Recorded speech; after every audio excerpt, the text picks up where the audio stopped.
Last night was terrible. The night before that was terrible. We have, as you've seen, it was on most of your networks, people with big, heavy hammers pounding the concrete and pounding curbs, pounding it, breaking up all, and handing these big chunks of concrete to people. And they were taking that concrete, going up on bridges and dropping it into the roof of a car. They were throwing it at our police. They were throwing it at our soldiers that are there. And we got it stopped, and we have them in custody right now. Look, if we didn't get involved, right now, Los Angeles would be burning, just like it was burning a number of months ago with all the houses that were lost. Los Angeles right now would be on fire, and we have it in great shape. We're not playing around. How will you determine whether or not there is an insurrection? Well, and then take a look at what's happening. I mean, I could tell you there were certain areas of Los Angeles last night you could have called it an insurrection. It was terrible. But these are paid insurrectionists. These are paid troublemakers. They get money.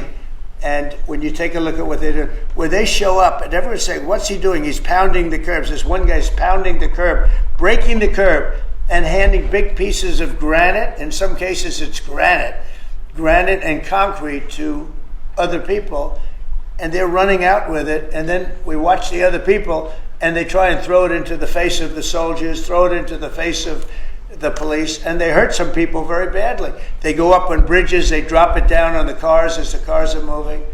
They're not breaking the curb because they're doing a demolition service. They're breaking it to hand out to people as a weapon. It's bad stuff. I've never seen that before. Mr. President. As an example, gets hit by a hurricane or tornado. That's what a governor should be able to handle it. And frankly, if they can handle it, the aftermath, then maybe they shouldn't be governor. And Mr. President, when is the last time you spoke with Governor Newsom? A day ago.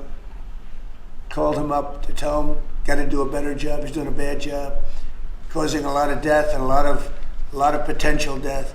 If we didn't send out the National Guard, and last night we gave him a little additional help, Los Angeles would be burning right now.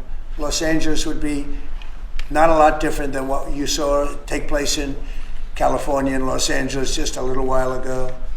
And you got to remember, we have the Olympics coming, and we don't want people looking at Los Angeles like it would have been. It would have been bad. Last night they had total control. If we didn't have the military in there, the National Guard, and then we also sent in some Marines, we had some bad people.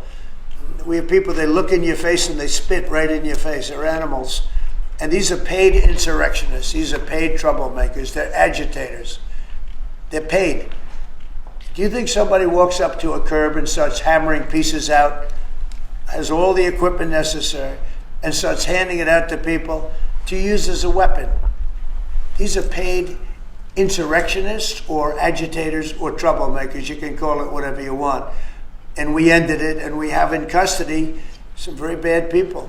Mr. President. Did you see the guy throwing the rocks at the police cars as they went by and crushing their windows and endangering our police? We're not going to let that happen, yeah. Pardon me, Mr. President. On those Marines, Governor Newsom has described them as political pawns. I'm curious for your reaction to that and what you see as the Marines' role and what are their rules of engagement? All I want is safety. I just want a safe area. Los Angeles was under siege until we got there. The police were unable to handle it. You could speak to the chief. He said it on television 3 nights ago. He said, this is more than we can handle. They said that. And the LA police, I know a lot of the police in LA, they're great people, but they're given instructions not to do this, not to do that.